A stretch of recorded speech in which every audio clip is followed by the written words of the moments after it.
जी हां दोस्तों, तो हाईकोर्ट के रडार पर योगी के अफसर, आई शामत, तगड़ी एचसी ने लगाई क्लास, उधेड़ी योगी राज की बखिया। दोस्तों, उत्तर प्रदेश में बाबा का बुलडोजर बहुत मशहूर है ना। दावा किया जाता है अवैध कब्जों पर यह बुलडोजर बिजली की रफ्तार से चलता है, लेकिन राजधानी लखनऊ के विकास नगर में जो हुआ उसने इस बुलडोजर मॉडल और योगी सरकार के सुशासन के दावों की धज्जियां उड़ा दी। और आज भाई साहब सरकार चुप तो फिर हाईकोर्ट ने लिया संज्ञान, लगा दी सलीके तरीके से योगी के अफसरों की क्लास। बताएंगे आपको क्यों योगी आदित्यनाथ के अफसरान को हाईकोर्ट ने दे दी नसीहत, हलफनामा कैसे देंगे जवाब। आप द राजनीति का खास सेगमेंट देख रहे हैं, मैं हूं यासूब रजा। दोस्तों, सीधे खबर पर, पीडब्ल्यूडी की 4 बीघा बेशकीमती जमीन, 1200 से ज्यादा परिवार और 20 साल का लंबा वक्त। इलाहाबाद हाईकोर्ट के लखनऊ बेंच ने जब पूछा कि अफसरों तुम 20 सालों तक क्या सो रहे थे, तो सरकार के पास बगले झांकने के अलावा दूसरा कोई रास्ता दिखाई नहीं दिया। तो दोस्तों, बुधवार की वो काली शाम, लखनऊ जिसे कभी भूलेगा नहीं। विकास नगर के सेक्टर 12 में जब आग की पहली लपटें उठी तो किसी को अंदाजा नहीं था कि यह आग 1200 परिवारों के सपनों को निगल जाएगी। एक के बाद एक फटते 100 से ज्यादा एलपीजी सिलेंडर, मानो कोई युद्ध चल रहा हो। धुएं का वो गुबार सिर्फ आग का नहीं, बल्कि वो योगी सरकार के उस प्रशासनिक तंत्र की नाकामी का भी था, जो फाइलों में तो नंबर 1 है लेकिन जमीन पर खोखला है। दोस्तों, सैकड़ों महिलाएं आज भी उसी मलबे पर बैठी हैं जिसे कल तक वो अपना घर कहती थी। सरकार कहती है राहत कार्य युद्ध स्तर पर है, लेकिन हकीकत प्लास्टिक की फटी हुई चादरें, लोगों की दी हुई रोटियां, यही है रामराज जिसका ढोल योगी आदित्यनाथ की सरकार पीटती है।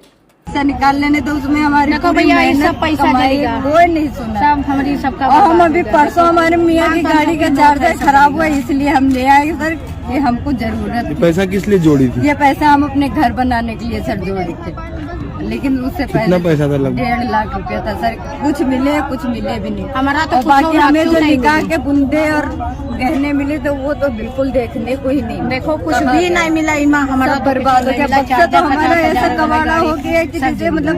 क्या नाम है आपका? नाजमा मेरा नाम है। कुछ भी कौन नहीं। कौन है परिवार? बस मियाँ बीबी है हम सर। बच्चे नहीं? बच्चे नहीं भी है। हम पेट से हैं हम सर, इसलिए काम छोड़ दिए कि हम पैसे जमा किए भैया। दे भैया, 1.5 लाख रुपया जमीन, नवा चार्जर, अभी गाड़ी की एक किस्त दिहन, कागज सारे। बताओ भैया कहाँ जाए? गाड़ी वाला जो रहने का ठिकाना था वो भी तो सब जल गया। राजधानी के विकास नगर सेक्टर 12 में हुए भीषण अग्निकांड की गूंज अब इलाहाबाद हाईकोर्ट की लखनऊ बेंच तक पहुंच गई है। हां, पहुंचे भी क्यों ना, जब सरकारें सोई हो तो हाईकोर्ट को जागना पड़ता है।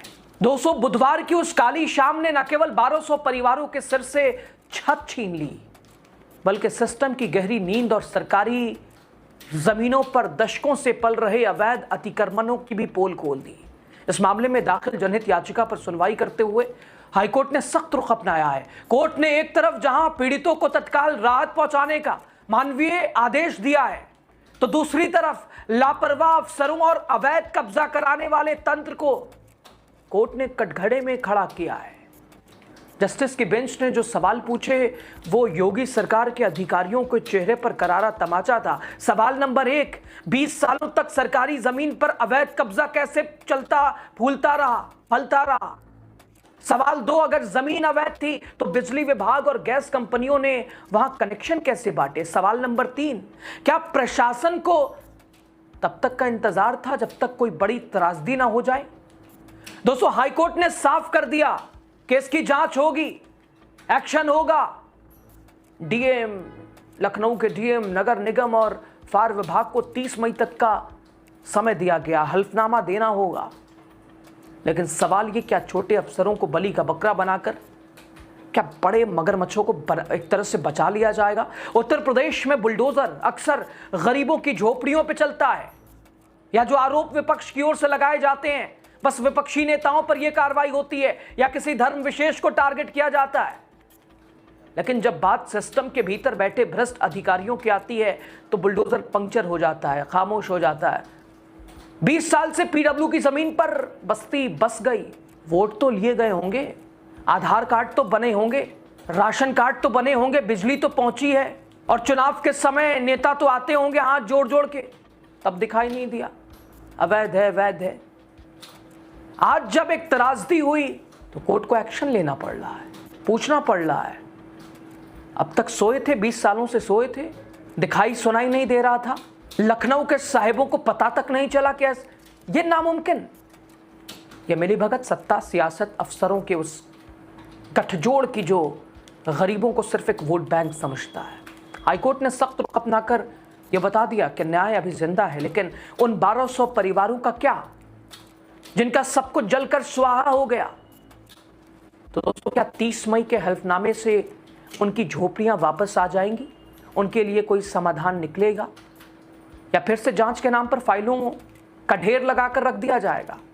योगी सरकार को जवाब देना होगा कि आखिर विकास के बड़े बड़े विज्ञापनों के पीछे ये विनाश की बस्ती कैसे पल रही थी, और इंतजार क्या इसी दिन का किया जा रहा था?